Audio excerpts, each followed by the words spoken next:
রহমান সুলাইমানের সম্মানে চিন্তা ছেড়ে দিলাম।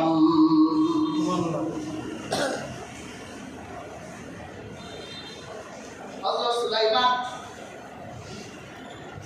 তিনি আকাশ পথে উঠতেন। এই পৃথিবীর কোনো মানব থেকে আকাশে উঠতেন এই ক্ষমতা কে দিয়েছেন? সুলাইমানকে আল্লাহ দিয়েছেন।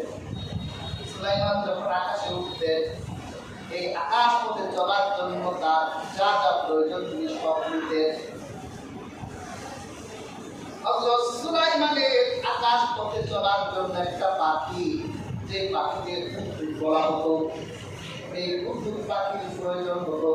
কারণ এই আকাশ দিয়ে যখন হাজার হাজার মাইল ঘুরে যখন তিনি চলতেন, এত উপর থেকে সাধু বাড়ি সুলাইমান দেখতেন না।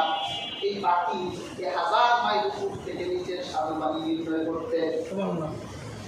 সুলাইমান রওনা হলেন। তিনি দেখলেন তার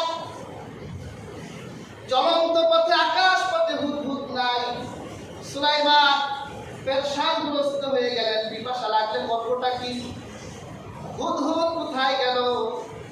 জিন্দ্রা বলল হুদহুদ তো নাই, সে যেন কোথায় চলে গেছে। হযরত সুলাইমান এমন রাগ হলেন। আল্লাহ কুরআন সাক্ষী, হযরত সুলাইমান বললেন হুদহুদ যদি ফিরে আসে আর যাওয়ার উপযুক্ত কারণ যদি আমার সামনে দর্শাতে না পারে, তাহলে আমি হুদহুদকে মেরে ফেলবো। সুলাইমান তো রাগ হয়ে আছে, হুদহুদ ফিরে এসেছে। জিন্দ্রা বলেছে ওরা, সুলাইমান তোমার প্রতি রাগ হয়েছে, তুমি যদি উপযুক্ত কারণ দর্শাতে না পারো তিনি তোমাকে মেরে ফেলবে। হুদহুদ বলল ঠিক আছে, আমার কাছে উপযুক্ত কারণ আছে। কিরে হুদহুদ কোথায় গিয়েছি? হুদহুদ বলল আমি এমন এক শহরে গিয়েছিলাম, ওই শহরের নাম হলো সাবা শহর। আমার কাছে এমন এক সংবাদ আছে যে সাবা শহরে এক নারী, সে সূর্য দেবতা উপাসনা করে। এক নারী গোটা সাবা শহরের নেতৃত্ব দেয়। গোটা সাবা শহর ওই নারী পরিচালনা করে।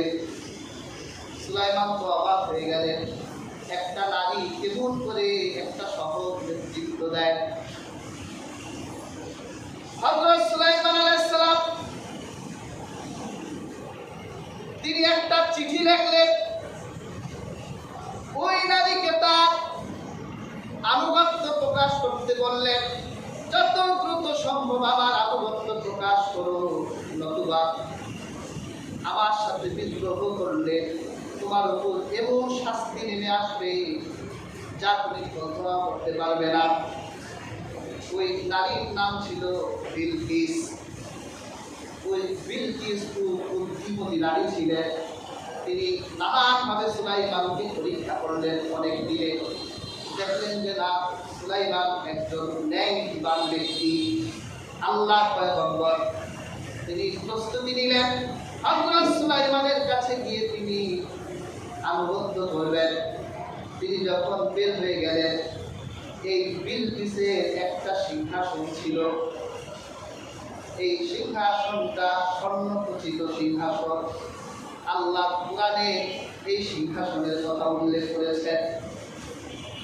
হযরত সুলাইমান আলাইহিস সালাম বলল বিলকিস আমার কাছে আসবে। অনেক তাফসীরে আব্দুল্লাহ ইবনে আব্বাস বলেন সুলাইমানের থেকে যখন বিলকিস 3 মাইল দূরে ছিলেন, সুলাইমানের মনে হলো যে বিলকিস আসার আগে যদি তার সিংহাসনটা আমার প্রাসাদে এনে আমার প্রাসাদে আনায় রাখি, আর বিলকিস এসে যদি তার সিংহাসনটা দেখে অবাক হয়ে যাবে, আমি তার অবাক করতে চাই, সারপ্রাইজ দিতে চাই। তিনি তার সভা পরিষদকে বললেন তোমাদের মধ্যে কে আছো এই 3 মাইল পর বিলকিস আসার আগে তার সিংহাসন আমার কাছে আনতে পারো। শক্তিশালী এক জিন দাঁড়ালো। কুরআনে এই জিনের নাম এসেছে ইফরিত। ইফরিত বলল আমি সিংহাসন এনে দিতে পারি, তবে আমার সময় লাগবে। আপনি সকাল থেকে দুপুর পর্যন্ত যে সময় রাজ্য পরিচালনা করেন এতটুকু সময় আমার লাগবে। হযরত সুলাইমান বলল না, এত সময়ে হবে না, কারণ সে চলে এসেছে। একজন আল্লাহর বান্দা দাঁড়ালেন, কোরআন এসেছে قال الذي عنده علم من الكتاب أنا آتيك به قبل أن يرتد إليك طرفك আল্লাহ বলেন তাদের মধ্য থেকে একজন যাকে কিতাবে ইলম দেওয়া হয়েছিল, একজন আলেম, তিনি দাঁড়িয়ে বললেন, সুলাইমান, আমি তোমার চোখের পলকেই সেই সিংহাসনে নিতে পারি। সুবহানাল্লাহ।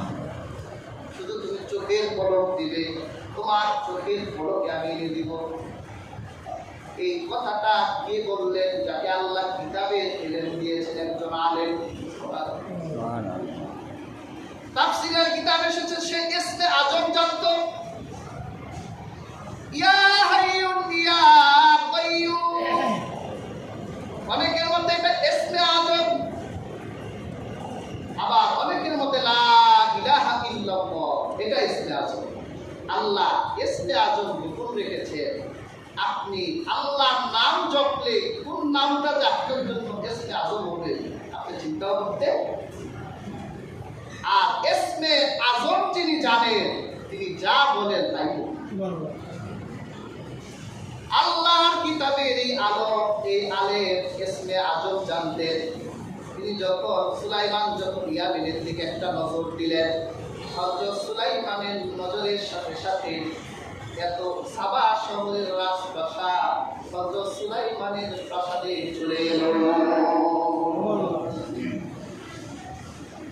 আল্লাহ একজন আলেমকে সম্মানিত করলেন। আর আল্লাহ হাবিব তো বলেছেন, আল উলামা